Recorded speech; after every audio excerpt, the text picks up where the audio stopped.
Good evening, everyone. I'd like to call this meeting of the Board of Education to get to order at, let me look at my phone, 7 o'clock straight up. Please join with me in the flag salute. Ready, begin. I pledge allegiance to the flag of the United States of America and to the republic for which it stands, one nation, under God, indivisible, with liberty and justice for all.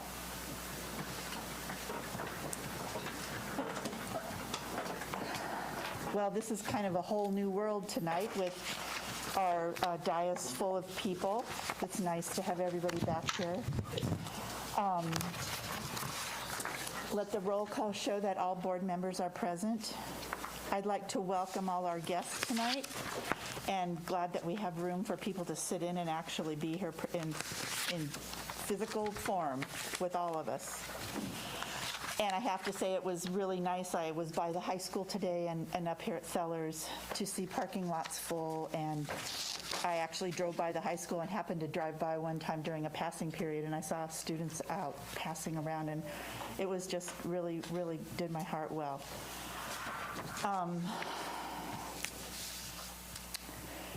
I need to have an adoption for approval of the agenda. So moved. Second. It's been moved by Mrs. Merkley and seconded by Dr. Fernando. All those in favor? Aye. Opposed? The motion carries. Report of action taken in closed session. There was no action taken tonight. And we're going to move right on to our student board members report. Welcome, Nadia. Good evening, Dr. De Leon and esteemed members of the school board. Tonight I will be giving a student board, thank you. I will be giving a student board report on Glendora High School, Sandburg Middle School, and Stanton and Colon Elementary Schools. GHS is happy to welcome students and teachers alike back on campus. After-school activities like performing arts and sports are thriving, and in-person ASB events and other activities and performances are currently in the works.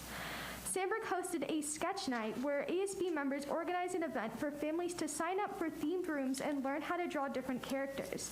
Sandburg also has partnered with the GHS Pageantry to create a club for students to practice various pageantry skills. They currently meet virtually but hope to soon meet in person. Today, Sandburg has a big welcome back with posters, music, and signs. They also currently have a Chick-fil-A Battle of the Schools with Goddard all day today. Make sure to mention Goddard at the Azusa location and Sandburg at the Glendora location to fundraise for the school of your choice. Colon is excited to welcome 93% of their student body back on campus today. As for activities, PTA hosted a scavenger hunt on Wednesday and assemblies featuring a cartoonist the Friday before spring break. Stanton is ready for a return to campus with fully cleaned and cleared rooms. Teachers plan to incorporate social, emotional, and character lessons going forward. Thank you.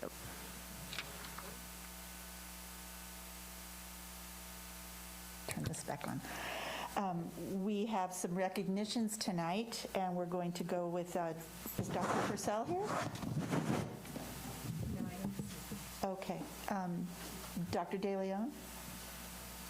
Dr. Carlson, would you like to present and tell everybody about the wonderful Goal Teacher event? Yes, certainly. I'd be happy to speak to the item about goal. This evening, I am pleased to make this recognition a two-part recognition.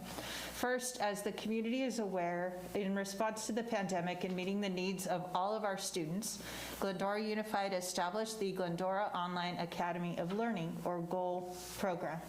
We have a number of the teachers who participate in that program who are listening via live stream, and one who is present with us this evening. I would like to take just a moment to recognize that team in front of the community led by Kazuko Tuttle and thank them for their excellence in supporting our students in that very unique way. As a part of their work this year, the team of teachers organized a community service event. 40 students and their families participated in what we're calling a service learning opportunity. They collected snacks, coffee, K-cups, if you will, and made handmade thank you cards to give to the staff at Eminent Foothill Presbyterian Hospital. We received a wonderful letter from a member of the staff at the hospital thanking the team for their efforts.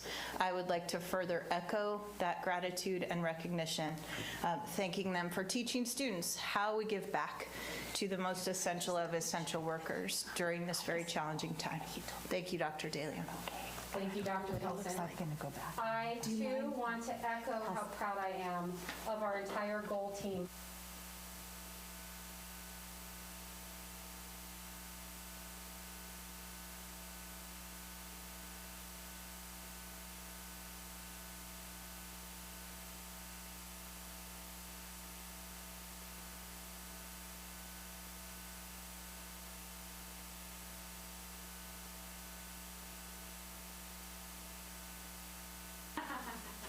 There stands everyone.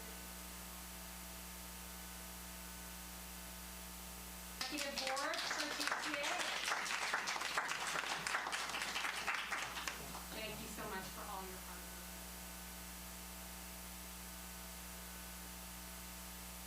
work. Okay, my report.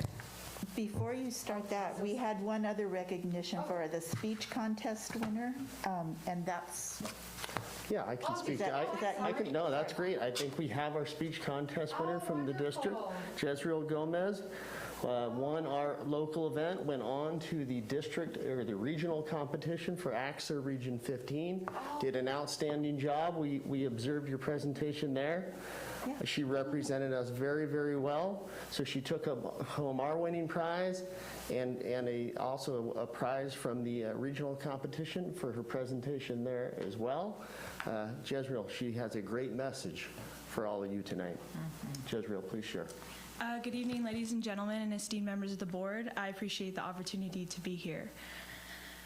I want to tell you a story about a girl. She was a sophomore in high school, walking into her class, repressing her sadness when a few tears escaped from her pain-filled eyes.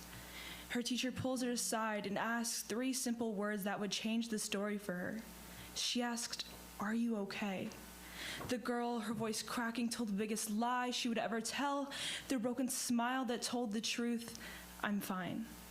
Her teacher easily saw through this and asked the girl to stay a few minutes after class to talk. The girl would go on to absolutely spill her guts. She would tell her teacher she's been holding on for years and was losing her grip. And her teacher would be her bridge builder.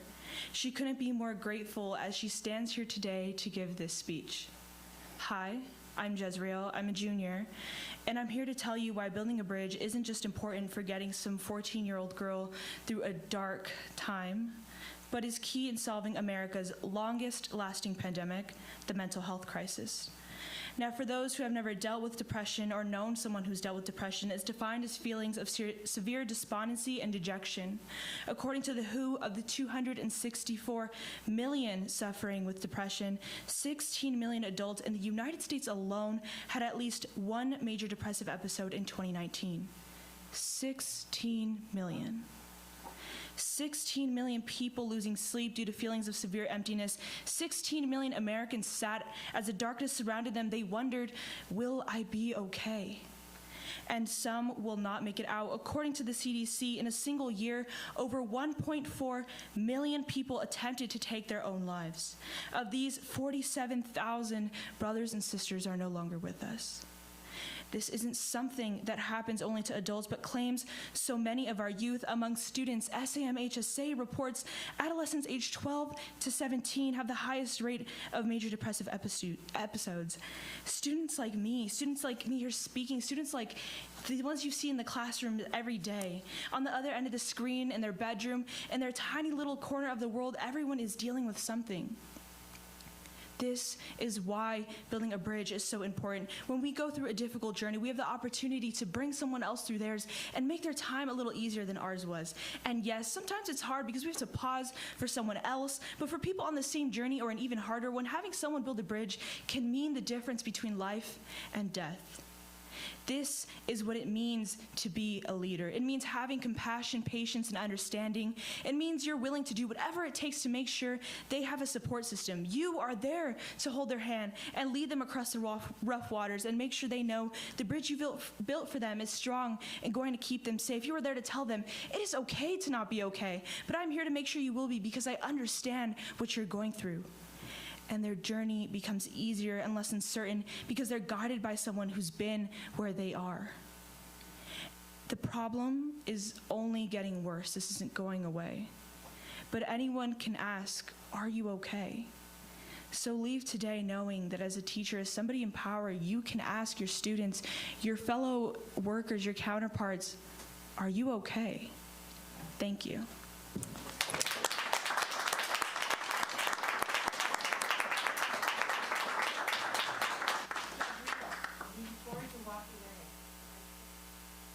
Oh, sorry, I turned it off.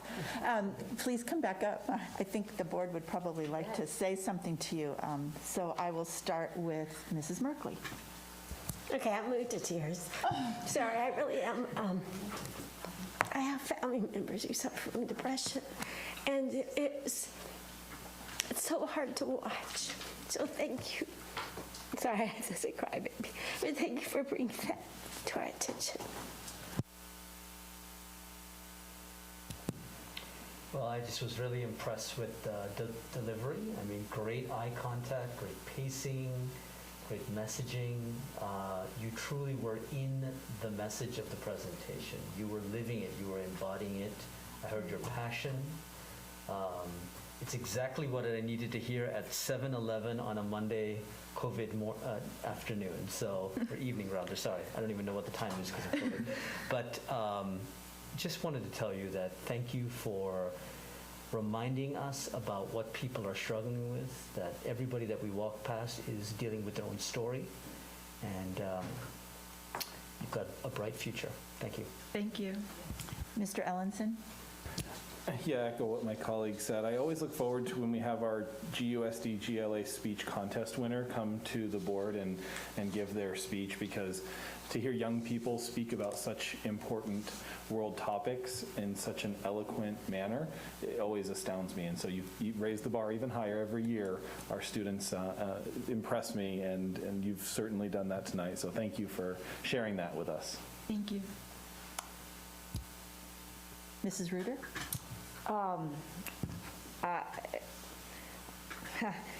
This topic, the topic that you bring up tonight, and you so much more articulately and better explained it than I will, is what I'm going to be talking about in my board comments tonight about how the next evolution of this pandemic is a mental health epidemic and what we're facing. And hearing from a student and understanding, I have 2 high school children and have watched what's happened with them and their friends and their peers over the past year. And so the mental health is probably the highest thing on my list. And as I said, I'm going to be talking about it in my board member comments tonight, but I applaud your bravery and your willingness to continue to put this very important message out into the public spotlight so that it doesn't feel so scary for other people to talk about it, so that we try to minimize that stigma about kids not being okay. And as you suggest, it's okay not to be okay, and we need to be able to talk about it, and people need to know that they've got adults out there. Students need to know that there are adults out there, and adults need to know that they've got other adults and friends out there that they can go and talk to, because it's really the most important thing, is to tell somebody that you're not okay and ask for that help. So I applaud your effort to continue to bring this important issue to the forefront. Thank you very much. Well done. Very well done. Oh, and I don't want to be repetitious, but I echo all of my colleagues' sentiments. I just think your eloquence, your mannerisms, again, your eye contact and your topic are absolutely important and so well timed for this. And it's not just students, it's adults too. I mean, it happens across the board. So appreciate your willingness to share and open up your your issues as well, because that takes a lot of courage. Appreciate it. And congratulations. Thank You you. represent your fellow students and our district. We're really proud for you. Thank you. Thank you.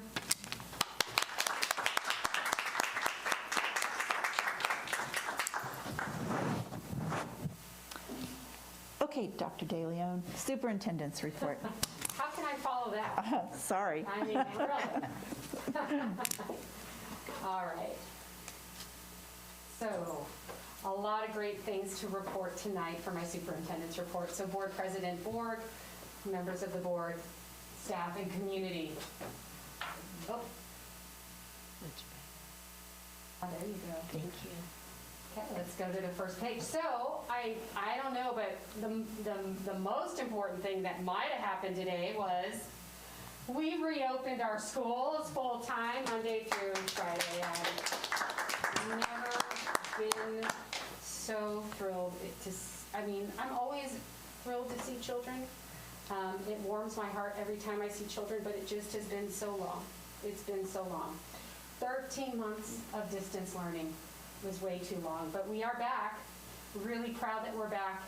And I have to say, first, even though it's the last bullet on here, I really have to give my thanks and appreciation out to our many incredible teachers, administrators, and support staff who made today happen. This happened relatively quickly. We found out about the 3-foot distancing on March 22nd, and we wanted to make sure that we could get our kids back as soon as possible. And a lot of things had to happen in order for us to be back. So what I wanted to do is just briefly ask some of my wonderful cabinet members to mention the things that they participated in and that our staff participated in to make this happen. So I'll go ahead and begin with Dr. Kelson.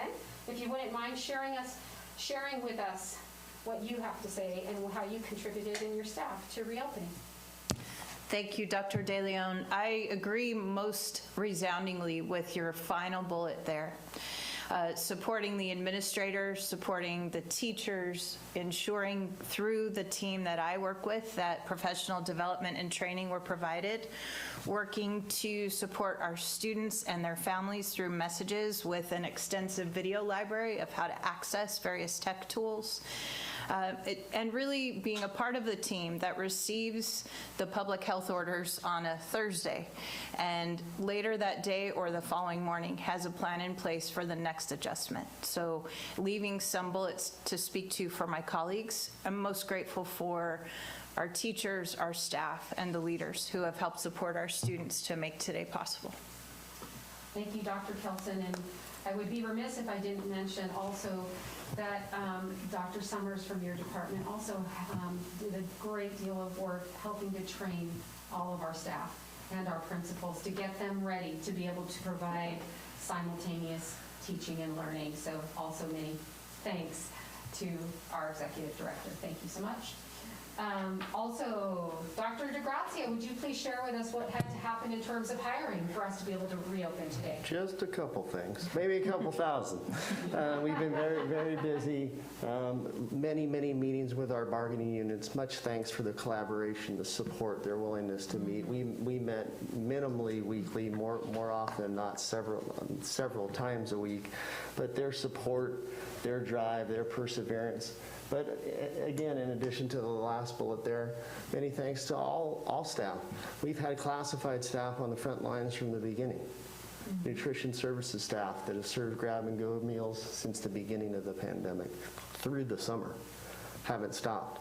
They prepared 2,500 grab-and-go meals this morning for today's first grab-and-go lunch on the first, what we'll call full day back. So much appreciation there. To put our distance learning teaching team together in a very short amount of time for the elementary students. Much thanks to all the people that assisted with that, including many people in the HR personnel office.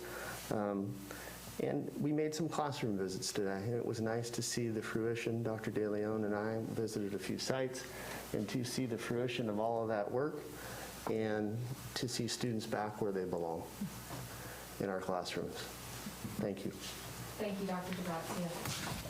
Mr. Weinstein, soon to be Dr. Weinstein, would you please share with us? I'd be happy to.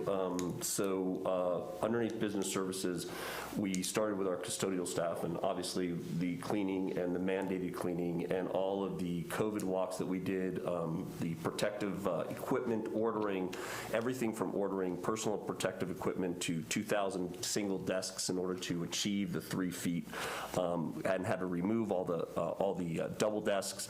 With each site, we had to do risk mitigation, in other words. So with every change from the health department, there was suggested risk mitigation that we had to accomplish. And my team went around doing that. And then, of course, teachers coming back was a surprise, not only to teachers sometimes, but also to my ordering department, who had to reorder the supplies and get them there within 2 or 3 days of these type of changing.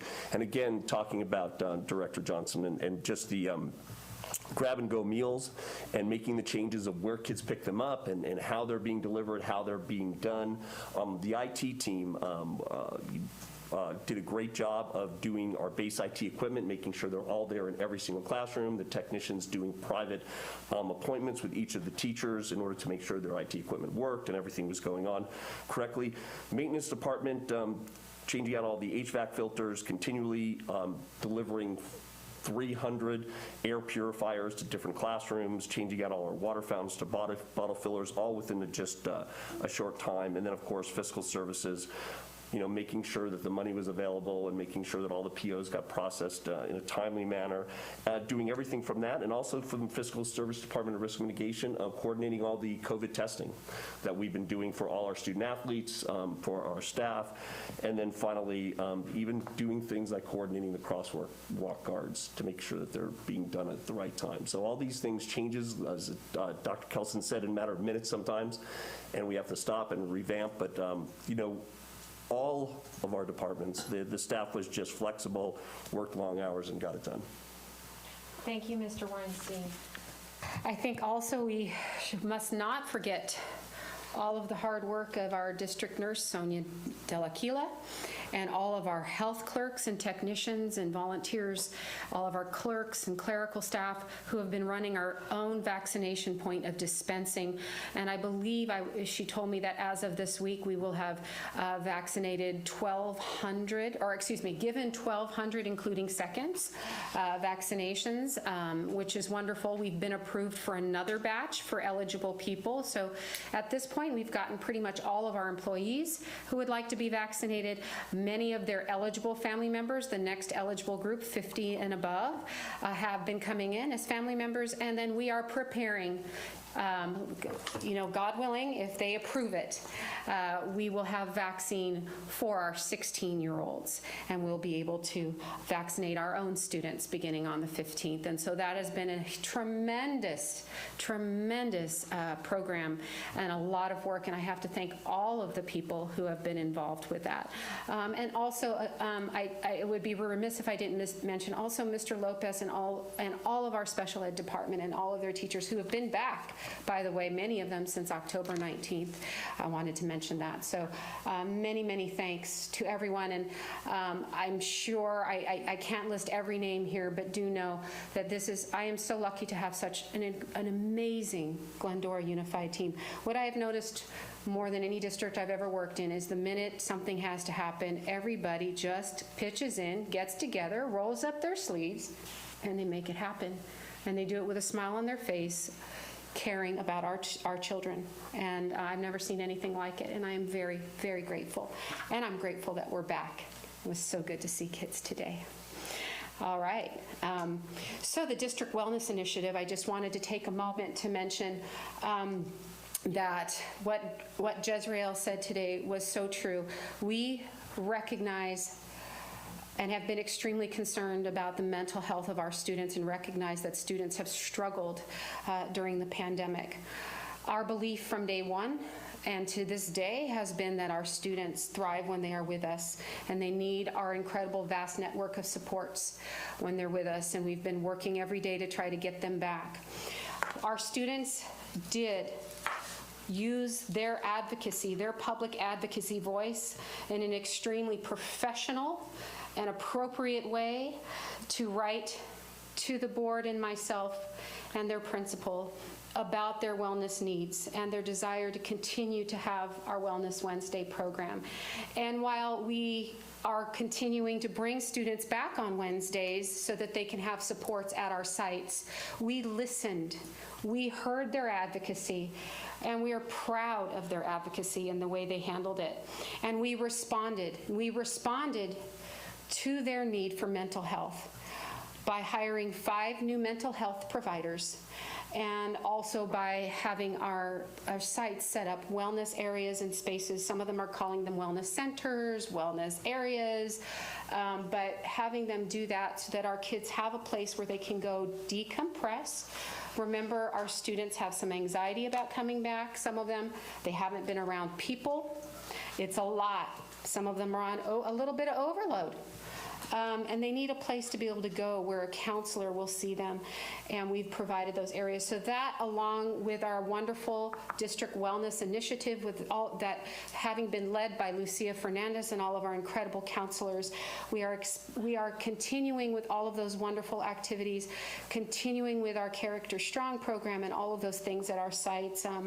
And so we're really just pleased to be able to expand our mental health program, and this has been in response to our students. So all of you students who are out there, thank you so much for your advocacy. We appreciate it and we're proud of you. Thank you.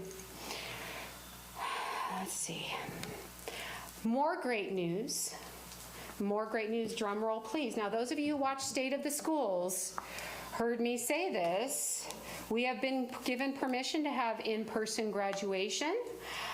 Both of our high schools will have in-person graduation. Now, we don't know exactly what it'll look like because the health orders change pretty much regularly. We're going through the tiers so quickly, we don't know what it'll look like by June 9th. But we will plan for wherever we are at that time, whether it's a full one-session, one-time graduation like we've had in the past, or 2 sessions or whatever it is for social distancing. But we will be having that. So we're very, very pleased. I know that Dr. Brummett, principal of GHS, has put out information, as has Ron Letourneau over at Whitcomb. So really happy. Also, Glendora High School will be sending out to all of you parents out there, if you haven't read your Tartan Talks, there's a whole senior section, and they will be putting out a survey about senior activities that are desired, and also about prom and whether students would like to have a socially distanced prom. So that's coming soon. Also really thrilled, as you heard, that our athletic programs are back in full swing. Been able to see a few of those competitions myself, and I am thrilled. Also, let's not forget about our Tartan Pep, our GHS Pep Squad and song leaders, and I got to meet our Scotty, the mascot, for the first time, and got to see our amazing traditional tartan uniforms. It was absolutely incredible. Hopefully the next thing will be our pageantry. That would be absolutely amazing. Hopefully that's a next step for us. So we're excited about all of the normalcy coming back to our schools and giving the opportunity for 2 months for kids to have some normalcy for 2 months. I wish it would have happened earlier, but we're happy that it has happened now.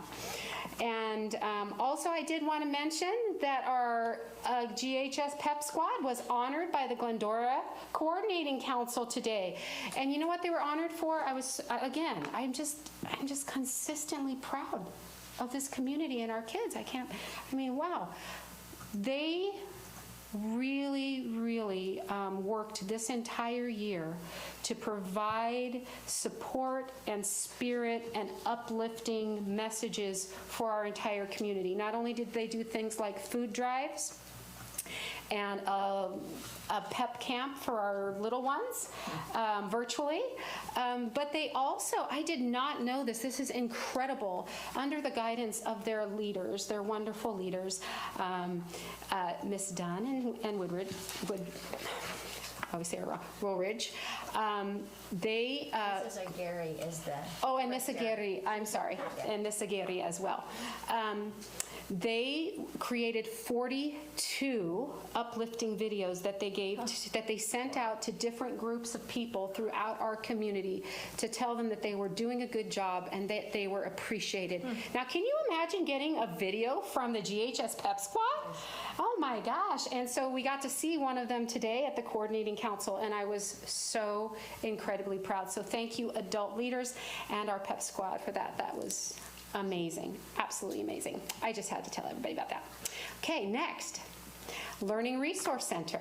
So I'm going to allow Dr. Kelson and Mr. Weinstein to kind of go through that. We've had some questions about the remodel over here in the district office, and it is based on some safety issues and privacy issues. So I'd like it if Dr. Kelson, who's that is in Ed Services area, and Mr. Weinstein, who's been in charge of the remodel, if you would discuss why that was important for us to do. Certainly, yes, thank you. So the Learning Resource Center, as it's commonly called, or the LRC, is an area that, as I understand the history, for the better part of the last 5 years, has been used as more of a storage area rather than an employee work space. It's directly across the hall in the district office building from where almost all of the Ed Services team here at the district works. So when I arrived here and met with my predecessor, she gave me a list of things that she simply ran out of time to do, whether because of the pandemic or whether because of things that every leader leaves a job, in my opinion, with. I got all of these things done, but these are the other things, depending on where we were. So listening to her wisdom and suggestions to just watch, where would the needs be? A couple of things emerged very clearly. Due to COVID, we had 2 sets of employees, 4 people total, 2 and 2, who were working within about 4 feet of each other, day in, day out. Now for them, because they get along very well and all of that, it was comfortable. For me, there was one team that shared about a 10 by 8 space, and it would be difficult for me to even fathom, how do you call a parent without disrupting, just one example, the work of your coworker. So that arose quickly as a priority for me, COVID safety given. As a second need, we realized that we had some technology upgrades to work into the system, because much of what was stored in the Learning Resource Center area over the last 5 years was instructional materials, whether extras for a teacher who might stop by or materials for students who may need them. And in looking to revamp that system to make it more expeditious, as well as wanting to help the schools transition to our one-to-one Chromebook initiative, we needed to take a look at that as a team and figure out how to make that most efficient. So I'd like to turn it over to Mr. Weinstein to take it from here, and then I have just a what to expect from us in the future that I'll be happy to close with. So Dr. Kelson came to Business Services and my director, Tommy Portugal, for taking a look at space, how can we use the space more effectively, safely, and what space is available. And really, the conclusion was a Learning Resource Center, since it was being a storage space, we created new storage space with Connex boxes outside, was able to move all the storage outside, and then we had a blank slate that we could work with in order to create new collaborative spaces, working spaces, and then there were a couple of offices that were still being used over there, and actually giving them an actual office and not a makeshift office that would help service the Ed Services and all the things that they do. It should be noted that that has not been revamped in a very, very long time. And it needed to be upgraded in a number of ways. One, technology-wise, as far as the infrastructure, electrical, and things like that. We had asbestos problems in that room, making it hard for people to work there, even when they were, could work in there. So all those things had to be mitigated. And then, of course, there was no structural issues, and so the actual revamp and cost of the construction that was being done in there is really, you're just talking about putting up walls and really dropping some data lines as well as some electrical lines and upgrading sub-panels and things like that. So we were able to do it at a minimum cost and use internal workers. And also it should be noted that, and I will be doing a fun presentation in a little while, but it should be noted that a lot of people are asking, well, how are we paying for this? What are you doing? doing. And it should be noted that this is not coming from the general fund, it's not coming from educational funds, it's not coming from COVID funds. This is actually coming from, deferred maintenance, construction funds that are already preset that we have in our savings accounts, separate from our educational process and operations. And the cost is minimum, and to do it at a timely manner, we were able to do most of the mitigating circumstances for the electrical and asbestos over our spring break, so the timing went really well. Our internal as well as our external vendors are doing an incredibly fast job, and it should be ready to go within a month. Thank you so much. Really appreciate it, you two. Looking forward to it. Question? Oh, I'm sorry, go If ahead. I may I'm sorry, that's right, Dr. just Kelson. close, I want to make sure that the community and everyone present this evening knows that in the process of making the space more useful for the human beings working in it, that it is our complete intent to maintain reasonable cost and to be very frugal. So we will repurpose the furniture that's been in those people's work areas and use it right across the hall. It is our commitment to make sure that all the funds in this district go to students when they have to, and when we have these opportunities to repurpose a space, that we do so very reasonably. So thank you. Thank you, Dr. Kelson. Appreciate that so much. Okay, and then lastly, we've had some questions about why we hired a director of communications, community engagement, and partnership development. Well, I can tell you right off the bat that the why was that before I got here, I think maybe about a year and a half or so before I got here, the Board of Trustees conducted a comprehensive survey of our community with, I want to say you said over 2,000 respondees. Over 3,000. Oh, I'm sorry, over 3,000 respondees. And the top priority was communication for this district. And since then, the district has made many efforts towards improving communications, including contracting with various vendors at times who come in and do one-off projects. One-off projects, while they work for the moment, are really difficult because you spend a lot of time working and a lot of money with people who don't have the context of your district. They don't work with you internally, and often they don't work in education at all. So we really felt that it would be much more effective and cost efficient and effective to have our own internal director of communications, community engagement, and partnership development. So and she is here tonight, our director, Alexis Thrower, who is doing an amazing job, but I wanted to go through some of the work that is done. This is a time-intensive, major job with major responsibilities. And so I mentioned already that communication was a priority in this district. And so one thing is that this person is in charge of disseminating information in this district. And since she's been here, we've been in a pandemic and we've been in reopening mode. And let's get ready to open our schools with changing health orders about, I don't know what, twice a week, Alexis? And she has helped us develop, create, and disseminate all of the communication for everything, every letter, everything that went out, including communication, assisting with communication with our sites and all of those things. And so for both community and staff. One of her big jobs is to assess and implement internal communication processes. So one thing that has has I think continued to bubble to the top and surfaced in this district is that we really need to improve on and expand our processes for internal communication. So how do we take information and make sure everybody internally has it, that everybody who needs to review it first gets to review it first, that the right people get the information at the right time and first, and then take that and be able to take it out to our external stakeholders. So that process in and of itself is quite significant.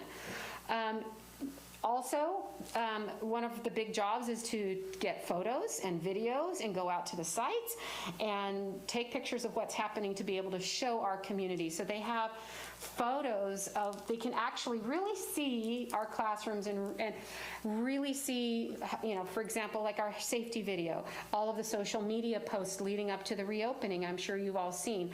So all of those things are really important because it's peace of mind for our community when they can see what's happening. Also, the celebration of all the wonderful work that's being done there's nothing better than a photo. It's worth 1,000 words. She also plans and coordinates all of our district community outreach and engagement activities and philanthropic activities, community service. I'm not sure how many of you are aware, but we have a Glendora Good campaign in this district, and we really do everything we can to serve our community. We support the various groups, clubs, and organizations within our community in doing community service, and we want to make sure everybody knows about that. One of the events coming up is Pack the Patrol Car. So wonderful work there. Also, the director is a liaison to the Glendora Education Foundation, which has been needed for some time. It's really important that there is somebody there who can work with them on communicating the needs of the district to ensure that fundraising goes to the right place and for the right programs. There are some things, some functions, or many functions as a district that we are working on a budget processes for, so that we're planning the basics ourselves, so that Glendora Ed Foundation can do all of those, fundraise for all those wonderful things that make us outstanding, those things that go above and beyond that we are proud of as a district, like our incredible arts program and our upcoming summer arts program.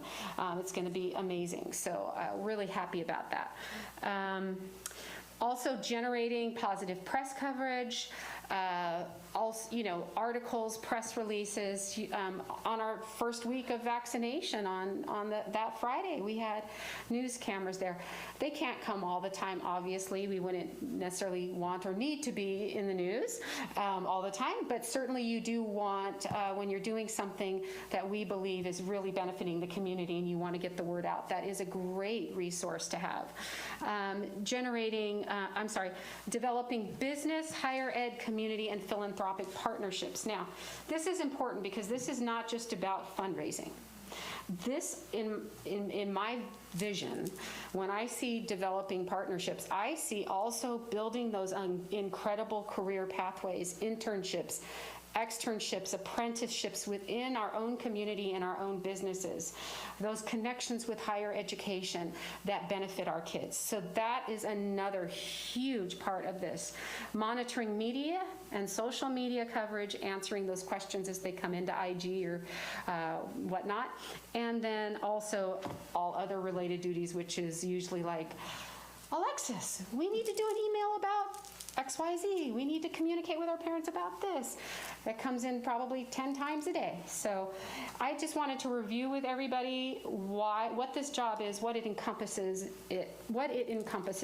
that it is a more than full-time position. Alexis is often here before everybody and after everybody leaves because it's so time intensive. So I did want to let everybody know that, and we are thrilled to be able to have this position and to provide this kind of high-level communication for our community. Thank you, Board. That concludes my report. Thank you, Dr. De Leon. I think the information that you share is most important for our community to realize all of the things that go into reopening schools, that we're not just patting ourselves on the back, but the work is being done out there, and it's being done diligently with the students in mind. Thank you. Thank you, Trustee Board. Staff presentations and information. Dr. DeGrazia, would you like to talk about CSEA?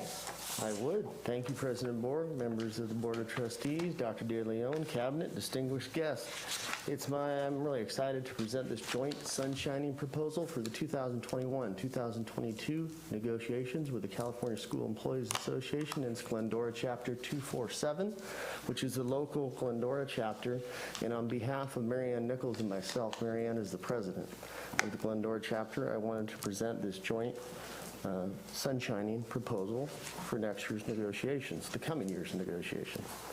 CSEA and its Glendora Chapter 247, in conjunction with the district negotiation team, respectfully bring forward the following joint sunshining proposal on the annual openers of Article 10, salary, as well as Article 11, fringe benefits. In addition to these items, the district and CSEA is looking forward to working alongside one another to address the following articles in the upcoming year. It is our plan to work on Article 13, leaves, and Article 20, hours and overtime. We continue to appreciate the hard work and dedication of each one of our classified bargaining unit members, as well as the work of the joint negotiation teams who, as I referenced earlier, have met many times from the summer to the present day. We thank each one of you for the spirit of ongoing collaboration and creative problem solving in these most trying times, and look forward to what 2021, 2022, as many people do, will bring. We look forward to working together to focus on the aforementioned items, and we continue to appreciate the consistent hard work and dedication of each of our classified bargaining unit members. They have all truly demonstrated Glendora grit throughout this past year. Thank you very much. Thank you, Dr. DeGracia. I'm also going to call on you to introduce your team member to talk to us about the audit. It's actually All right, Mr. I Weinstein. will. Oh, I'm Mr. sorry. Jeff Weinstein. I'm Yeah, I'm going to sorry, introduce Mr. him. Weinstein, and I knew I He is my team member, though. Oh, yeah. I think Dawn was about to panic. Say all right. Assistant superintendents look alike, so. So what I'd like to My do is bad. introduce my Director of Fiscal Services. Jeanette, why don't you kind of come up and talk about your audit, since it is the 1920 school year we're talking about. All right. Good evening, esteemed Board of Trustees, Dr. DeLeon, district administrators, and community guests. I'd like to welcome Monique Monzo. She is our lead director from Christie and White. So this year it's a little bit different because, as you know, in March we were about to do an audit. They were about to come here, check everything, but that did not happen. Nobody was allowed in our offices, so we had to do everything remotely. So that took some adjustments, but of course we had to provide everything that was needed. And as far as the district audit, it's conducted once a year and as required by the California Department of Education, and we received the clean report, which is unqualified opinion, and Ms. Monzo will be talking more about the details and what it takes. Thank you. Thank you, Jeanette.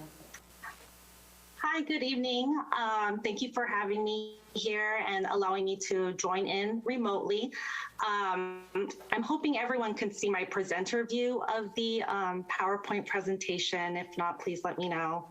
But like mentioned, school districts and charter schools within California are required to complete an independent audit by December 15th, but given the COVID-19 pandemic, the deadline was extended until March 31st, 2021. So we just wrapped up our pending audits. So just to kind of provide a background, I apologize. To provide a background of the audit process, it's typically in two phases. The first phase is within the springtime. We focus on internal controls and state compliance. With internal controls, we're testing the design and effectiveness of the controls designed and implemented by the district. So here we're looking at your cash collections, purchasing, disbursement, as well as your payroll cycles. We also look at state compliance areas, which are determined by the state audit guide and applicable to the school district. So in this case, this would include attendance testing, instructional time, instructional materials, and LCAP. At year end, this occurs after the unaudited actuals have been board approved, and we perform substantive procedures. So what exactly does that mean? Here, we're more concerned with the financial part and confirming your ending balances. So we're confirming your cash balance, accounts payable, accounts receivable. We're also looking at a sample of revenue and expenditures throughout the fiscal year. During the audit, management and the auditor or the audit firm hold different responsibilities. So the district's management is, again, responsible for designing and maintaining effective internal controls, preparing and taking ownership of the financial statements, which are within the audit report, as well as preparing and managing the budget. So this would include your, the original budget, first and second interim budgets. Our responsibility is to provide an opinion to make sure that the district's financial statements are materially stated. We conduct our audit in accordance with auditing standards generally accepted in the United States, as well as Yellow Book, or otherwise known as government auditing standards.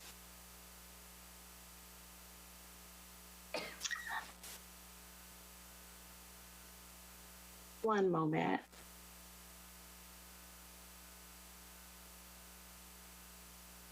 I'm really hoping you can see my presentation. So within PDF page 88 or page 80 of the printed copy, if you have that in front of you, you will find our summary of auditor results. So this summarizes the outcome of the audit over the financial statements, federal awards, as well as state awards.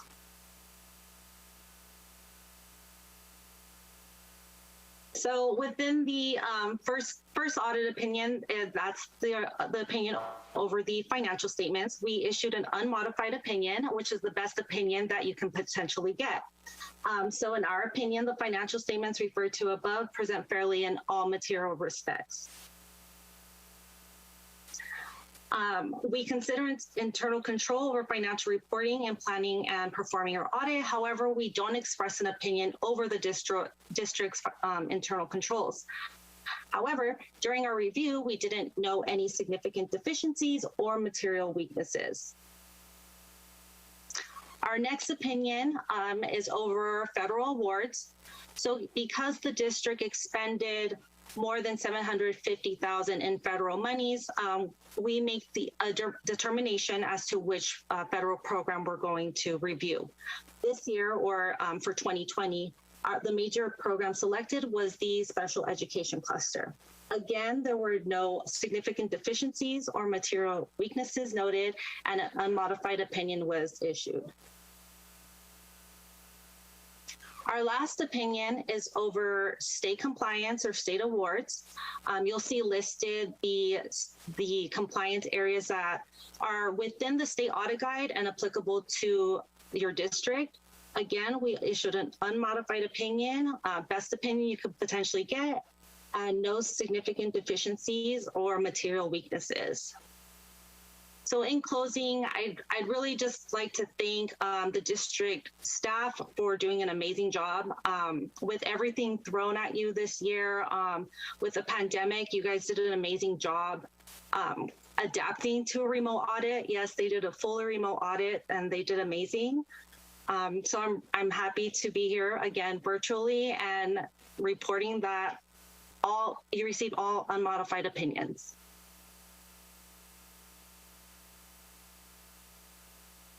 Thank you. Thank you very much. We appreciate you tuning in for us. Thank you, Ms. Monzo. Appreciate it. And congratulations to our fiscal department.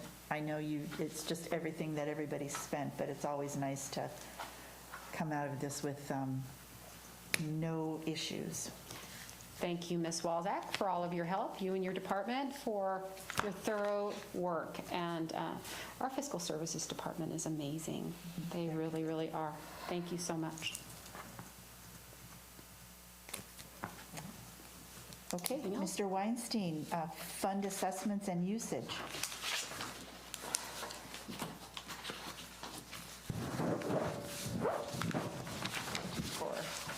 Writing something you can read. So hard. Let's see.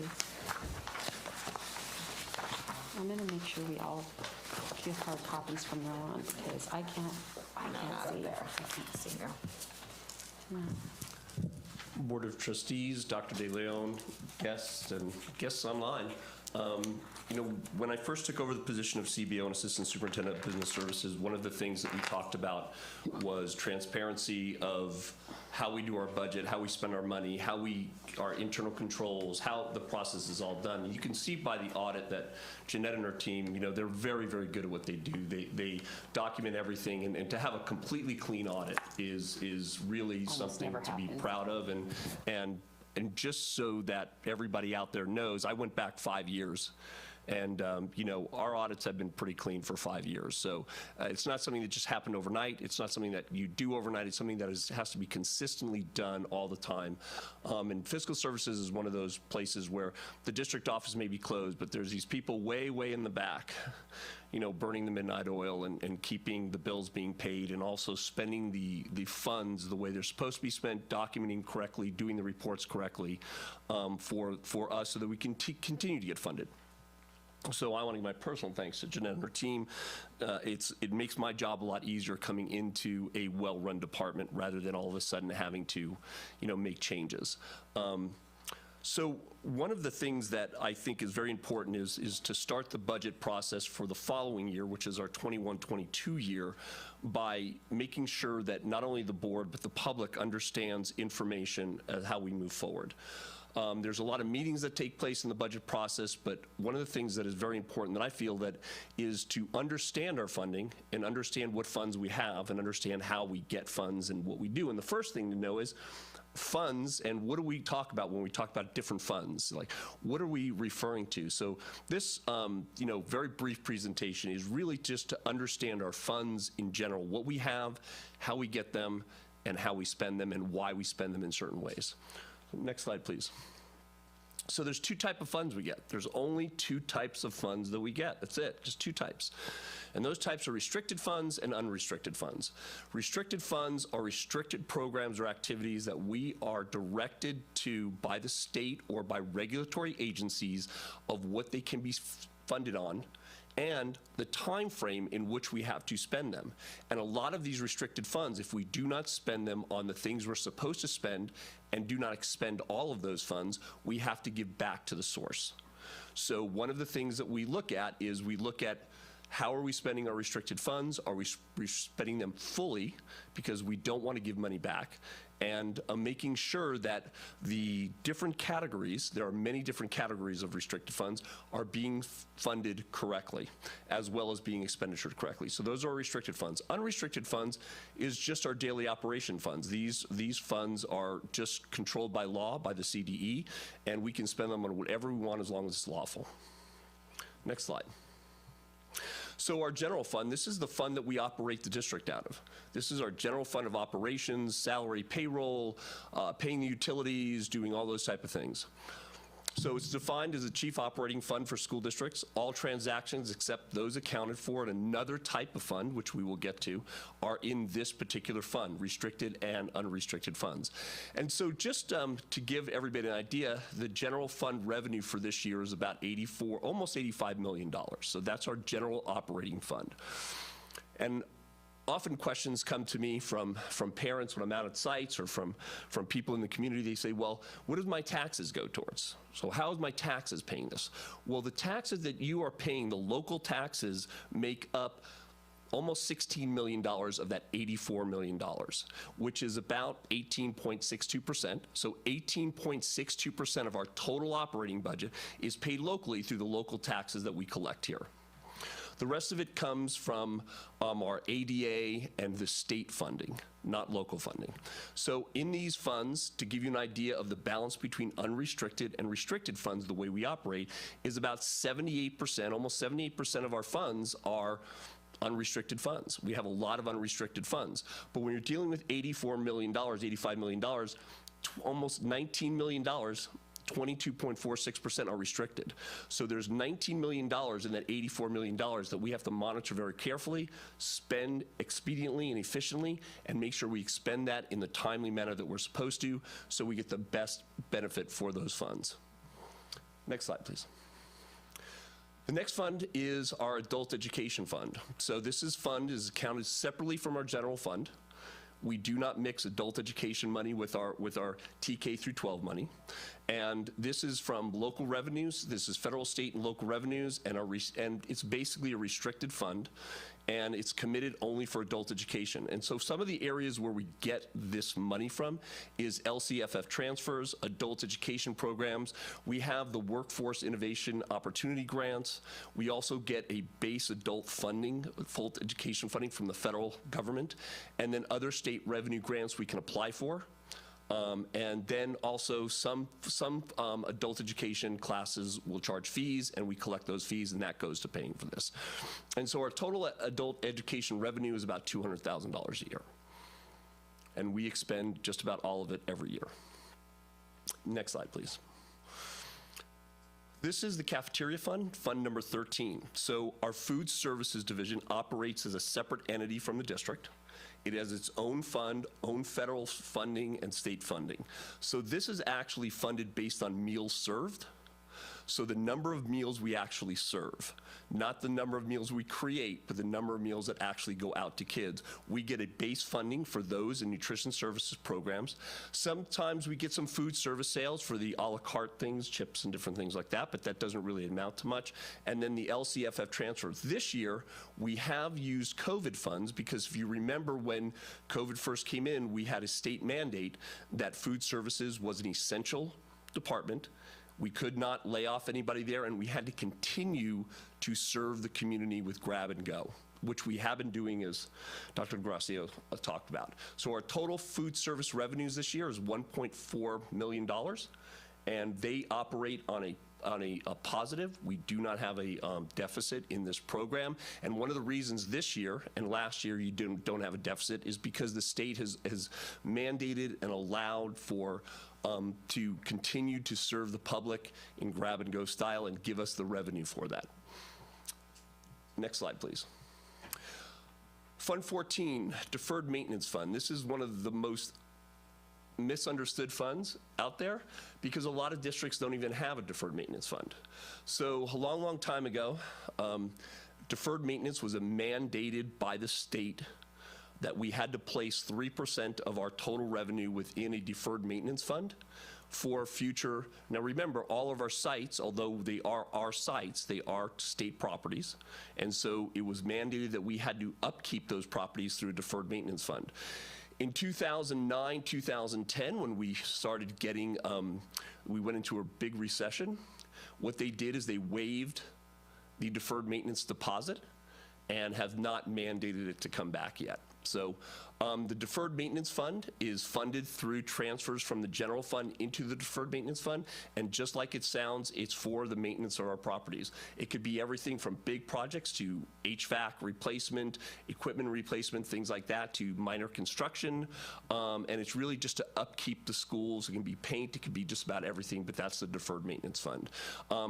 This year, we're not making a deposit because obviously the deposit's been waived, and with the COVID expenses, it's very difficult. So the only revenue this year would be from interest earned on the current balance in the fund. Next slide, please. Fund 25 is our Capital Facilities Fund. Capital Facilities Fund is funded by developer fees. So when you are making an addition to your house, when you are building an apartment complex, when you're putting in a new home community, developer fees are paid through the permit process. We collect those fees and we use those fees to upgrade and improve all of our sites. The reason for developer fees is they believe that with new developments and expanded home living, there's an opportunity for more children to be in the district, which means that we have to upkeep our schools to keep up with that demand. Typical expenditures for this is major projects. For instance, we're looking at things like our middle school chiller HVACs, to improve those. To replace those, you're looking at, $12 million projects. So this is one of the areas where we would try to fund, or by going out for a bond, and that would something that we're coming up with. But so the total capital facilities revenue is about $250,000 a year. Now, hopefully, when the pandemic is over and there's more building, we know that Glendora community has some plans for additional housing to come in, so we're hoping that we will see those developer fees and be able to use that to upgrade our schools. Next slide, please. Capital Facilities also has what we call state facilities funds, and these are the funds that when a local community or a district goes out to the local community and asks for a bond for property taxes, through property taxes, this is where the money's housed and expended out of. And so our 35 state facilities funds, we have about $3 million still in there. These are funded through local bonds or school facility apportionments. This is when you have matching funds from the state for different types of projects. So it could be for housing students, it could be for just improvements, renovations, and things like that, and then we earn interest on that. So this year we're earning about $35,000 in interest, and then there's some inter-fund transfers that happen from the capital facilities funds, from the developer fees and things like that that can also go into here. But really, these are major construction projects. This is building a new school, building athletic facilities. These are major, major projects that we would be looking at for these things.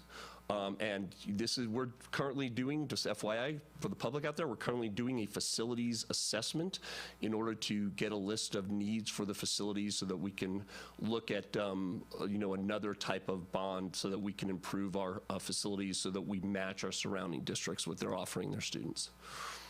Next slide, please. 63, preschool and daycare enterprise funds. So Fund 63, or in the 60s, is what we call enterprise funds. These are actual businesses that the school district goes into. So daycare and preschool is not mandated by the state. If we offer these out to the community, we're actually offering them out as a business that we decide to go into. So what the principal revenues for this is fees charged, grants that we can apply for, federal grants and state grants, interfund transfers for when the revenue does not meet the expenses of the program, and then COVID funds we use this year because of the daycare and the things that we're offering the community to help them keep their kids in school or on distance learning. So one of the issues that we're looking at this year is we have capital facilities revenues of about $604,000 in total fees and revenues going into these funds, and we have expenditures of about $1.4 million. So we're upside down a lot. We have been using COVID funds to mitigate this, and we're hoping this will not be as bad as it looks at the end of the year. But one of the things we're going to need to do is over the summer, we're going to have to look at the program fees charged and really see how we're staffing and making sure the programs are awesome. They are great. It's absolutely needed by the community. We absolutely have to keep these going, but we just have to be better at running these businesses. And that's one of the projects that I have to do coming along with Dr. Kelson. So next slide, please. Other operating funds that we have in the district. So those are all our main funds. Those are the ones that we use all the time.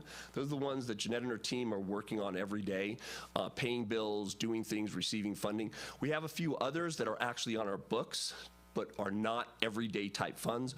One is Fund 53. This is how the county collects taxes from property taxes and things like that. They deposit it into this fund and then it's transferred to the state. We don't even have access to this fund, but sometimes we see it on our books. Fund 67, District Self-Insurance Fund. So we have liability insurance, and we've changed a couple of times. We've actually changed the insurance carriers and JPA we are with. You have to have a pool or a bank of money for claims that could be coming from your old self-insurance. So that is funded there, and it is only used when we have to pay out an insurance claim. And so that's what those funds are for. So it's really something that we hardly ever use. And then Fund 73 is a very small private foundation trust fund for student scholarships that are done each year. And it's something that just once a year we access those funds and we deposit some donations and we give out student scholarships. Any questions on any of these funds? Yes, ma'am. I've had the community ask me at different events where all the lottery money goes. So that's in our general fund. Okay. That is restricted funds. So basically, general lottery funds are for things like textbooks and actual supplies, student supplies. Those are not just general unrestricted funds that go out there. Most of lottery funds are restricted. There are portions of lottery funds that we consider unrestricted because the restriction is a little bit more lenient, but that actually goes to things like textbooks, student supplies, and things like that. I know I'm putting you on the spot, but do you have a ballpark idea of what we get in the lottery? Yeah, because I'm going to pretend I know, and I'm just going to turn over to Jeanette and ask her. Good, perfect. Come on up. As far as the lottery, so there's two allocation. One is unrestricted, and the other is restricted. So for the restricted, we get it's by per ADA, and it's roughly, I want to say, a little over $100. And then the other portion, which is the unrestricted, it's about $45 per. Yes, ADA. I don't know if the public all knows what ADA is. It's average daily attendance. So for example, if our enrollment is, say, $7,000, but the time they're sitting at their chair, say it's 97%. So that's what we're funded on. It's a 97%, which is the ADA, as opposed to the enrollment, which is actually the number of kids that we have. Thank you. Thank you. Good job, Jeanette. Thank you. Way to So go, between Mr. restricted and unrestricted, you're looking at a little less than $1 million. Yeah, that's sort of what I was getting at. Yeah, People and it seem to goes think pretty that those quick. lottery monies are a big pool of money that we can do with, and I just wanted to make that And to be clear. fair to the public and the community, I do think that the lottery was promoted to fund schools. And I think we're all a little surprised at the amount of money that's going to schools and the amount of money that's still staying with the state. So we would like to see more, but it's still $1 million that we're getting, and it's used for everything from what we call our textbooks and things, as well as workbooks and things, that are what we call disposables with kids that are given and that are used. Thank you. I have one question. Is that, will we continue providing meals to all children, not just our students, it's all children, right? Yeah, so one of the great things about, that the state as well as the federal government has stepped up with is we have been given what we call the summer feeding program rules rather than the everyday regular school rules, which allows us to do multiple meals out to students as well as their families. Kids under 18 at any time can get meals from us. So we're able to do that now all the way through the summer. So now they've actually stepped up. So we're really going to be talking close to 2 years worth of the summer feeding program by the time we're done. So yes, so we're continuing to do exactly what we're doing. So just as we talked about a little earlier, our sites have grab and go meals for the students on the site as they leave the site, as well as we have grab and go meals for the community as driving up, and it happens about the same time. Mr. Ellenson, any questions? Dr. Daly or Dr. Fernando? No. Okay. Thank you, Mr. Weinstein. Thank you. Appreciate it very much. Good information. Excellent presentation, thank you. Okay, we're moving along to comments from members of the Board of Education. Mrs. Merkley. Well, I am excited to be here. My husband and I took our walk this morning so we could go right by Glendora High School. And as he remarked as we walked by, he said, I could just feel the energy. It was the time the kids were getting there, and it was exciting. It was so exciting to see that. I am so glad that everyone is back 5 days a week. I ran into a friend whose son is a senior, and she said, at first, he was like, oh yeah, I can do 2 days a week. And then, of course, found out it was going to be 5 days, and he was a little overwhelmed. But then he said, Mom, this is what we've been hoping and praying for all year, so I can do it. So he was doing it. But then I ran into another friend, and her daughter was there. And I said, are you so excited to go back to school? And she's like, no. And she decided she was going to stay home, but she felt like she had a routine. She's been doing really well. If it was the beginning of the school year, she would be back. But because there are only 7 weeks left, she decided to stay home. And that works for her. So I'm so glad that we are able to offer, we've got goal for those who have been there all year. We've got distance learning for them to continue with if they're more comfortable, and those who are excited to go back and be with their peers, they can do that too. Also wanted to mention that, we've talked about following the science, but really what we did, we followed the rules of the Los Angeles County Department of Health. We did not have a choice. No, that's not true. We always have a choice. We could have brought the kids back, but then they would have chained our doors, and now we wouldn't have any students back at all because we would have broken the rules. So we followed the Los Angeles County Department of Health because it was required, and I am so glad we did. A big thank you to the staff who have, and the administrators who have worked so hard to get these kids back. We know it's not been easy. All summer we're going back to school. Oh, wait, no, we aren't. You have to learn a whole new way of teaching. And then now the secondary, they're having to live stream and teach at the same time. Is just insane. I want you to know that we as a board appreciate it. We recognize the hard work that you're doing. We know that, we hope that some of the things that you've learned from distance learning will direct your teaching, will improve it, make you feel better, because it has been a learning experience. You have gained so much knowledge, and you have been such a good example to our students. They look at you and are, I'm hoping, impressed that you have been able to change on the spot, and you've modeled this behavior of, yeah, this is tough, but we can do it. Thank you. Appreciate it so much.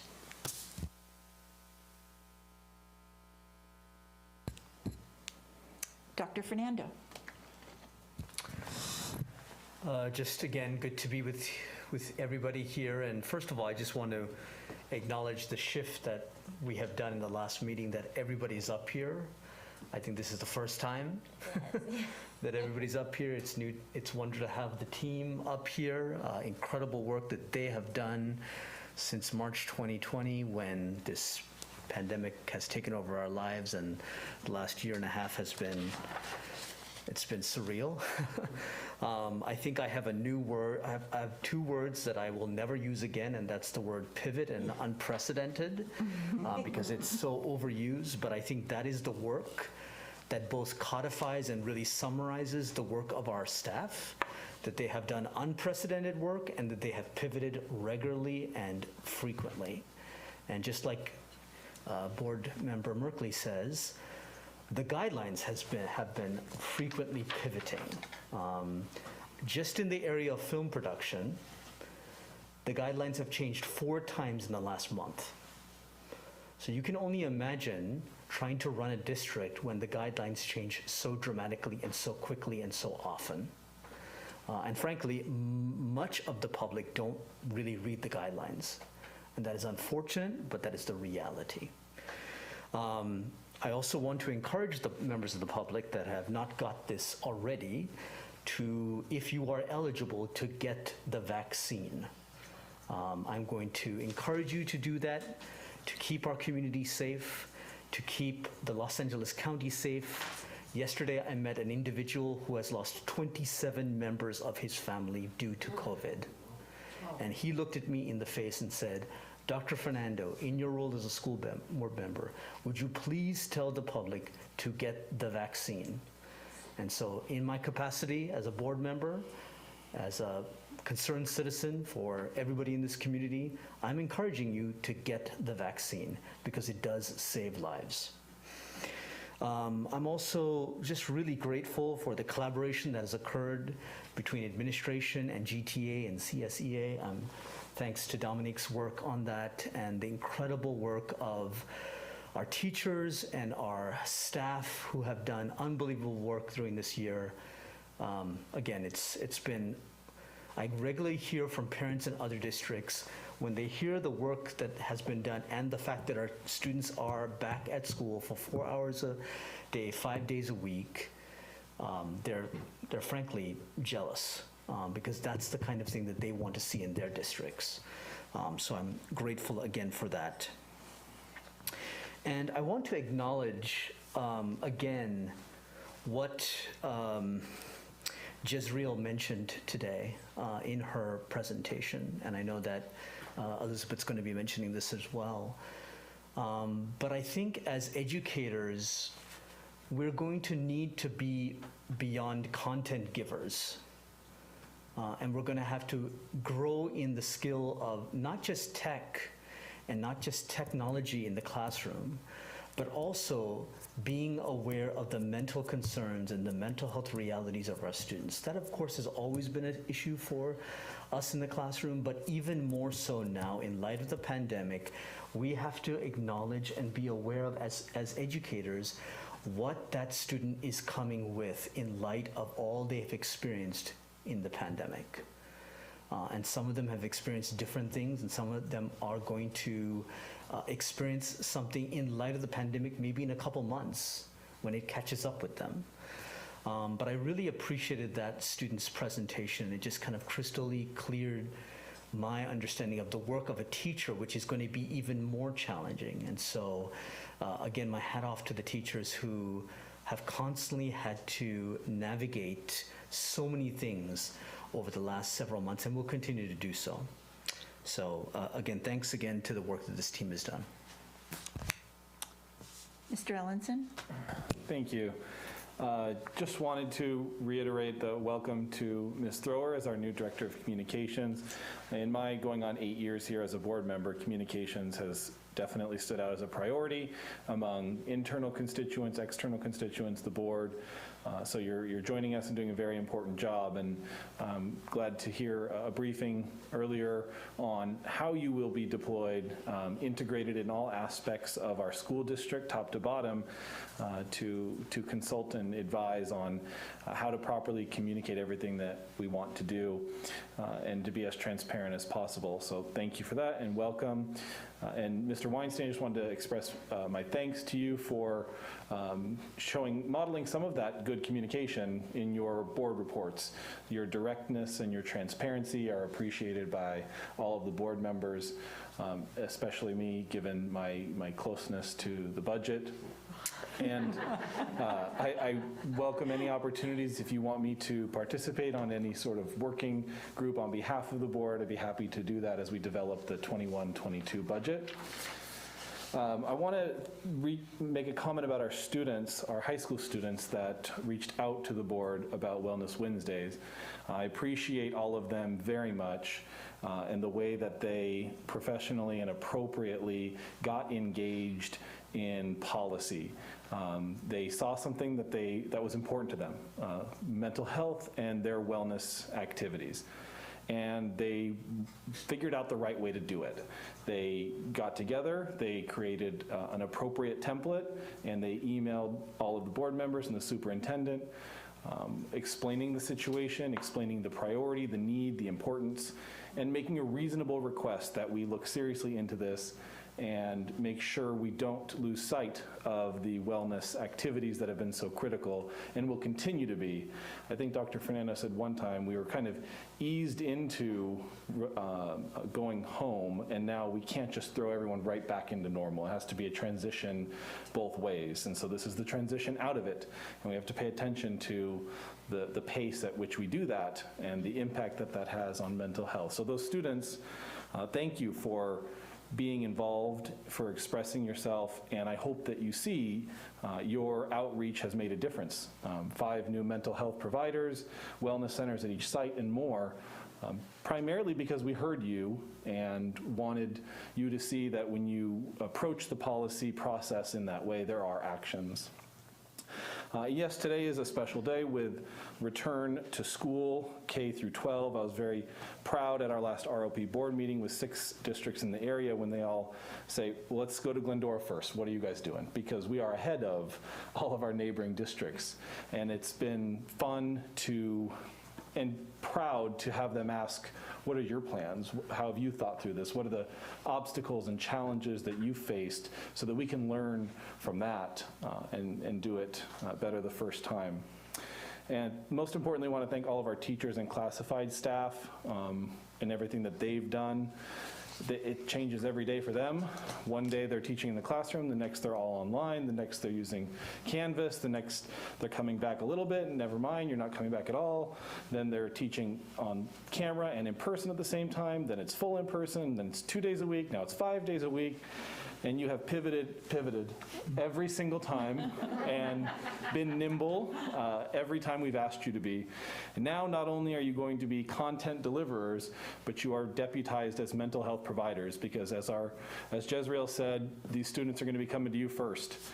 You're on the front lines every day, and on top of everything, you need to be a counselor for these students, and that's not lost on the board. So thank you to our teachers and staff for always being willing to go above and beyond and put students first to do what they need. We're continuing to move forward. The work is not done yet. Returning to normal is going to take a while, but we're getting there, and we're keeping pace with what the county orders are allowing us to do. working very collaboratively with our unions, which has been outstanding. I think they used to meet occasionally with admin, and GTA President Joanne Johnson said they meet like times per week, right? 3 or 4 times a week, it seems like, throughout this school year. So the collaboration has been great, and I've seen students be put first by everyone working here. So thank you for that, and that's all. Mrs. Reuter. I'm going to, I guess, continue to beat the mental health drum. I said that that's what was going to be my topic, and I'm thrilled to actually hear all of my colleagues talk about it as passionately as they are, because it really is going to be important. I want to acknowledge the folks that are out there, like myself, who know that opening the schools is the right thing to do right now, and giving people the choice to go back.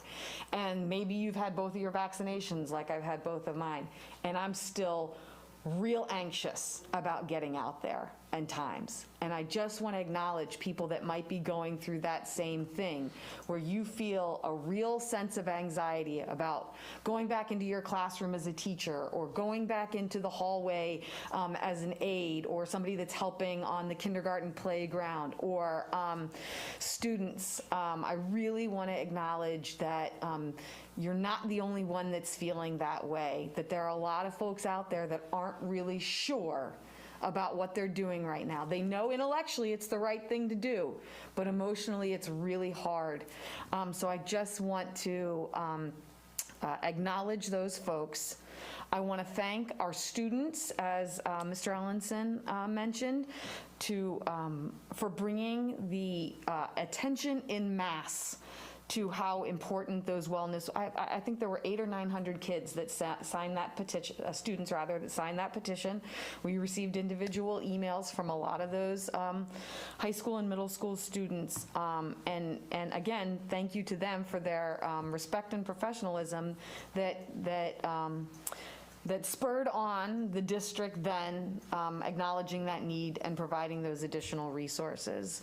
I'm not sure that all those additional resources are enough resources. I don't know. I'm not a mental health professional, but I do trust our mental health team to speak up if and when they need more or different kinds of resources. A couple of my colleagues have mentioned that our teachers and staff not only have to do their jobs, but we're adding the additional hat of mental health frontline worker. The aide on the playground, the teacher in the classroom, the principal, the school nurse, everybody is now a mental health professional. But all of those professionals are also living through the same thing that all of these kids are living through. So I know Dr. DeGrazia sent out a resource guide for all of our employees as far as mental health resources, and I think that that's something that needs to be shared. And I would love personally to have the mental health team come and give a presentation about what's available not only to our students, but to our teachers and our staff, because it's really hard to help other people when you're having the same problem. And I just want to acknowledge that and thank everybody for that additional job that we're asking everybody. One more thing we're asking you to do this year and moving forward. And I want to, in that same sort of vein, as we reemerge, I want to, I think Mrs. Merkley has used this word a lot of times this year, I want to ask everybody to continue giving grace. The teachers are having to do something brand new all over again. The kids are having to come in and figure out, okay, I'm going to sit here, and is my teacher talking to me, or is he talking to the person online? Whatever it might be, we all have to, the teachers have to give the students grace. The students have to give the teachers grace. The parents have to give everybody grace. Everybody's got to give it's a full circle this way, that we are reinventing the wheel one more time this year, and we've got to all take a deep breath and be grateful and thankful and thank the people, our kids' teachers, the aides at the school, everybody, the lunch, the cafeteria workers, everybody that's preparing 2,500 meals in a day, whatever the case might be. Thank them. Take a deep breath when it doesn't work out the first time the right way. Give them a second chance to get it right the second time and help each other out. And finally, again, with Ms. Gomez's message, ask for help, guys. If you need some help, if you need help academically, if you need help social emotionally, if you need help with your mental health, if something's going on, everybody needs to ask for help. Somebody wants to help, no matter what the issue you might be facing is. Thank you all very much. Thank you. My comments tonight, I would just like to, number one, congratulate Matt Brummett on receiving his doctorate degree. Matt is the principal of Glendora High School, and that is a great accomplishment. Speaking of somebody who never did that and wished I could have. I'm too late. Right. Never too late. That's true, but I'm not going to spend the money now. And I'm always, always grateful for so many in this district that make our system work. But tonight I wanted to highlight a particular person, Dr. Rebecca Summers, for managing the very hasty timeline when the county moved into the red and now orange tier. Dr. Summers has held several trainings for teachers in a matter of a couple of weeks to help them return to their in-person learning. And these in-services included social emotional experiences for teachers, more support in the transition into in-person teaching, simultaneous teaching strategies, just to name a few. And if I were to guess, she's probably fielded dozens of questions and concerns with her calm and gentle demeanor. I just want to thank you, Becky, so much for your care and always being there for teachers, and it doesn't go unappreciated and unnoticed. Thank you so much.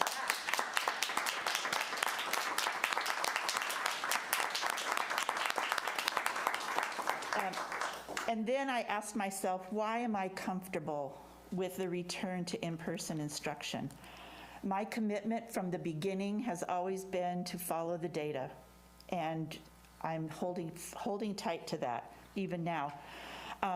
I feel comfortable because I can see that we're getting the social and emotional support for students and staff, and it's obviously uppermost in our minds right now.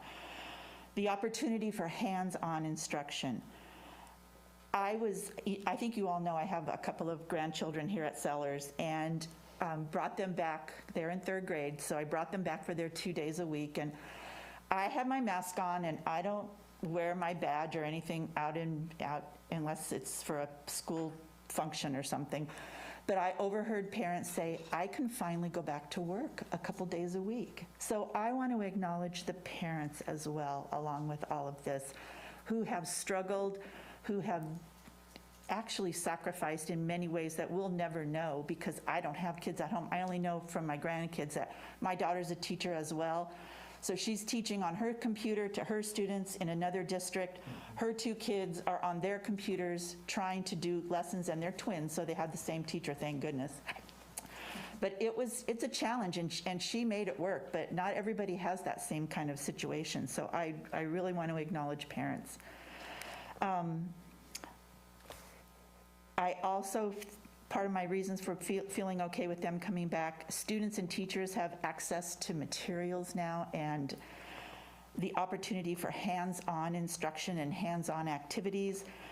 And according to the research, we all know that in-person is the best way for students to learn.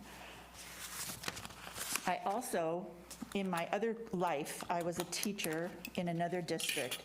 And one of my joys was to be able to have student teachers in my classroom.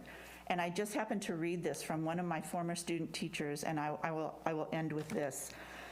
All the emotions are hitting me this morning. I am excited that for the first time in over a year, I will be teaching students in person. Nervous that I will be doing this at the same time I am teaching my virtual students. Fearful of keeping my students and me healthy and safe while I'm in the classroom. This is unknown territory in education for us, but I have faith in my students, my colleagues, and myself that this resilience we have shown all year long will continue. And that said it all to me, and I actually told her that's why you're a wonderful teacher and a wonderful person. And I also want to encourage you to continue wearing masks, social distance, and keep your hands washed so we can keep our kids back in school. And with that, we're going to move on to public.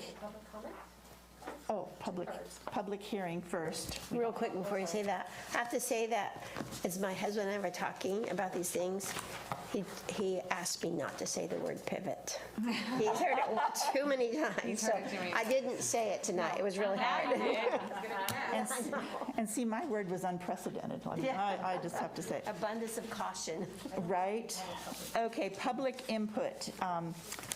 Here are the instructions to offer public input. The Board of Education welcomes input from the public in order to discuss district business in an orderly manner for the privacy and safety of the speakers and to help staff respond more directly. The board policies require that public presentations to the board comply with the procedures listed below.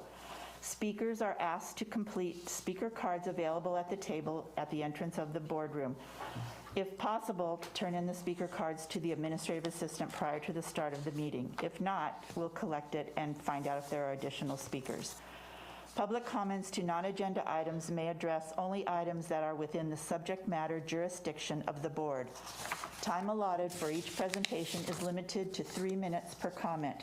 And I have asked Jana to let me know when there's about 30 seconds left of the 3 minutes so that I can give you that little reminder. Time allotted for input on non-agenda items is limited to 20 minutes. Public comments to agenda items are limited to 3 minutes per agenda item. Time allotted for public input on each agenda item is limited to 20 minutes. Public comments may not relinquish time to another. Public comments should include the commentator's name and adhere to applicable time limits. Complaints against employees or students will normally be heard in closed session, and the district's complaint procedure should be followed before discussion with the board. The board may remove disruptive individuals and order the room cleared if necessary. Any person who willfully disturbs any public school or public school meeting is guilty of a misdemeanor. And my personal request is to remember that we are role models for the students in our district with our demeanor and our tone of voice. And with that, I have 2 cards tonight. Laura Chinelia. And I hope I pronounced that correctly. Can I take this off while I'm here? Sure. And it's Chanelia, but that was pretty good. It's Okay, hard. thank you. Sure. Got it. I would imagine you're going to get a lot of comments about mental health, since many of us have been beating our heads against the wall to try to get you to acknowledge the worries about mental health since September, but that's not why I'm here. So today was the first day back. My son is a senior, as most of you know. He said it was a good day, and it was good to be back. His friends said it was much easier to concentrate being on campus. The teachers all seemed happy, and it was a good day. So thank everyone for that. I hope moving forward, whatever anyone can do with letting them not have to wear a mask all day while they're sitting at their desk, that would be nice. I forget what else I was going to say, sorry. The reason I'm here, however, is I am in charge of the Honorary Service Awards for the high school PTA this year, and it was brought to my attention that some of the recipients from last year did not receive their awards because of COVID or whatever reason. So I have one from someone who I think is here tonight that I would like to present. Mr. Lopez.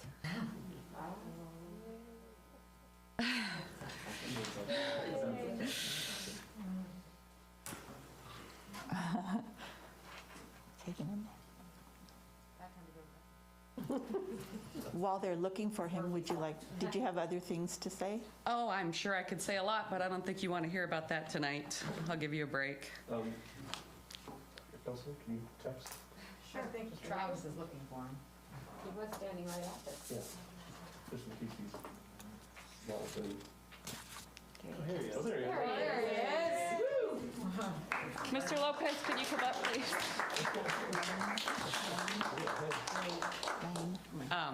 This was supposed to be given to you last year by the Glendora High School PTA. They selected you as the Outstanding Administrator Award. Oh, thank you very much. And some of the things that were said about Mr. Lopez. He's a true Glendoran. He's a strong community member and is passionate about all things Glendora, especially the students. He's very supportive of all students. He is always a champion for all of the sports and athletes, not just the main sports. Mr. Lopez is very approachable, kind, and understanding. He keeps the school spirit alive. We love Mr. Lopez as our principal, and that's why we selected him as an outstanding administrator. Thank you. Congratulations. Thank you. Thank you. Very nice. Congratulations, Mr. Lopez. Congratulations. The next speaker card is Jonathan Lane.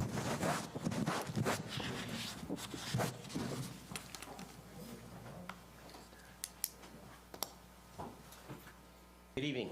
Good evening. How are you guys tonight? Good. I am so happy to see our kids back in school for 5 days a week. I have 3 kids, a high schooler, a middle schooler, and a first grader. So I get to experience all 3 schools and the traffic that goes along with them. So my greatest nemesis has been traffic, and now it's also my greatest ally. So it's something I love to see today. So I just want to say thank you for listening to the community in regards to open up all the schools in the district to 5 days a week. For the first time in 395 days, it's nice to know that my kids finally have a bit of equity in the game now, too. And I do understand you were abiding by not only LA County, but also by CDPH guidelines. I do understand that. But let us not also forget that our kids have not had an equitable amount of time in instruction since the return in August. 16 to 17 hours a week of online instruction has been unacceptable. And I hate to say it, Corey, but Wellness Wednesday and the policy that you guys established has become and forever will be known as the biggest joke in this community. I also think it stems from a lot of the mental health issues that we're seeing right now. Because when kids have nothing to do, they're going to look somewhere else to do something. And typically that leads to trouble. And we're seeing that today. Too many kids were left behind compared to other surrounding districts that were receiving 5 days of instruction. And we could have determined the results of these times restrictions had the state not canceled testing. Not your issue, understand that, but today we find out that testing's gone. It's not happening. So we are going to know how badly the effects of not having enough education are going to take place with us today. But I also see it too as it's also a reason why some of the kids don't want to return to school. My high schooler didn't. Why would they? We've created this culture of kids waking up minutes before class, zoning out on Zoom, and only for half a day a month for months. Let's face it, what teenager really wants to wake up to actually go to school via in-person when they can sit at home? I remember a time pre-COVID where parents could be disciplined for not bringing their kids to school. Did this go by the wayside? I hope not. But it's why I'm here tonight, calling for all of you to move towards full-day instruction. I've heard that lunch breaks are the biggest issue as to why we aren't returning full-time. Is this true? I've been very fortunate to have flown to Texas twice, Colorado, and Illinois since November for work. Next week, I'll be flying to Arizona. I am completely dumbfounded at how I can eat a meal on an airplane where every seat's completely occupied. There's no social distancing, and yet our kids can't eat a lunch at school outdoors. The airlines and TSA have explained how the air in an airplane recirculates every 2 to 3 minutes, and yet if our kids eat outside, the air recirculates every second. So if you could please explain the science to us, that would be greatly appreciated. Lastly, it appears that none of the videos from the meetings on the district website are listed from October on. If they are, they're all bad links and you need to request access to them. I'm just trying to ensure your actions stay transparent in the community. Thank you. Thank you, Mr. Lane.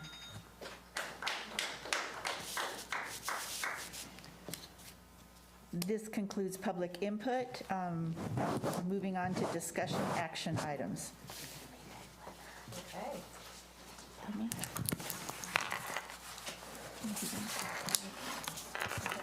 There's no card. At this time, There's no letter. he said no. Okay. At this time, I'd like to call on Dr. DeGrazia to present item number 1. Actually, that one's in conjunction with Mr. Weinstein and indefinite salaries, but Okay. he will review that one, and we can tag team it as well. Please, go right ahead. This is an annual item brought forward by the business office, but I would gladly speak to it. It has to do with declaring indefinite salaries, and what that has to do with if negotiations have yet to be finalized or set, or salaries set for the coming year, meaning 2021-2022 school year, or if there's any retroactivity that would take place for such salaries. This allows that to happen in the future, and so that sets that into motion. Mr. Weinstein, anything else you'd want to add? Yeah, just one item. So when we negotiate salaries with CSEA and GTA, within the negotiation, we can set retroactive agreements, and we can make sure that raises are based on a salary that we mutually agreed upon. But confidential and management, who usually partake in the same type of raise, do not have a bargaining unit. And so what this does, this ensures that they would have the same type of opportunity that the negotiations would take place. Okay, do I need to read number 1 here? Just need a motion. Yeah, okay. Board members, may I have a motion? So moved. Second. It has been moved by Dr. Fernando and seconded by Mrs. Merkley. All those in favor? Aye. Aye. Opposed? The motion carries 5-0. This next one is just to announce the Board of Education's intention to appoint Melinda Delwicious as its representative to the Personnel Commission. Do you want to say anything more? Yes, thank you. Dr. Thank you, President, board members of the trustees as well. Yes, this is just for information only, as you said, to bring forward the name of Melinda Delwicious. She's been active with the district and the community as a marketing manager of Foothill Credit Union, as well as the current president of the Glendora Education Foundation. And so we're excited to bring her name forward. This is the first of 2 parts. Next meeting, we will hold a public hearing in regards to this matter, and after the public hearing is complete, she can be formally appointed and will be able to join us at our May Personnel Commission meeting. Thank you so much. Okay, number 3 is approval of the PARS Supplementary Retirement Plan, a retirement incentive offer for eligible employees based on the determination that the plan meets the district's fiscal and operational objectives. I need a motion, please. Or do you want to? Move approval. Second. Do you want to say more? I'm sorry. First you move. Yeah, that's what I thought. All right, so it's been moved by Dr. Fernando. Anybody have a second? Second. And seconded by Mr. Ellenson. Now, did you want to say something? Sure. Thank you again. Very much appreciated, President Borg. I know many people are interested in this item because they were hopeful to be enrolled in such a program, and we have met the fiscal and operational objectives in the number of people in a variety of grade levels, elementary, middle, high school, and administrative. We reached a number of 19 individuals that put in for this program that exceeded our projections, and we're excited to bring this PARS program forward for approval and to confirm the retirements of 19 very valuable employees to the Glendora Unified School District. All those in favor, say aye. Aye. Those opposed? Motion carries 5-0. And congratulations, retirees. It's great. It's great. You're going to love it. Love it. Yes. Number 4, summer school pay maximum increase authorization. May I have a motion? So moved. Second. Moved by Mrs. Merkley and seconded by Mrs. Reuter. Mr. Weinstein. Thank you. We can tag team that one too, Mr. Weinstein. You guys are tag team. I know. So, and Dr. Kelson, so we are, because of the learning loss mitigation that's ordered by the federal government as well as the state government, and the extra funds that we're getting because of that, I'm sorry, my mic's not on. Dr. Kelson and her team has put together a very comprehensive summer school program with opportunities of 2 separate programs running about 3 to 4 weeks piece, plus weekly programs of enhancement to educational services. It's really important that our students have access to these, and one of the things that we found out with talking to GTA as well as having individual conversations with our teachers is that there's a lot of burnout going on there because of just what's going on. Yet they do recognize the need that these students have, and they want to help the students. So in order to thank them as well as incent them to sign up to be summer school teachers, the executive cabinet, Dr. De Leon, talking to GTA, the feedback that we got is there something that you can do in order to incent them? So I did an analysis of the current hourly rate for both our CSEA as well as our GTA employees, and came up with a maximum that I felt that the loan loss mitigation funding would be able to fund and not put us in a deficit, because this is a recurring thing moving forward. One of the mitigating points of it would be that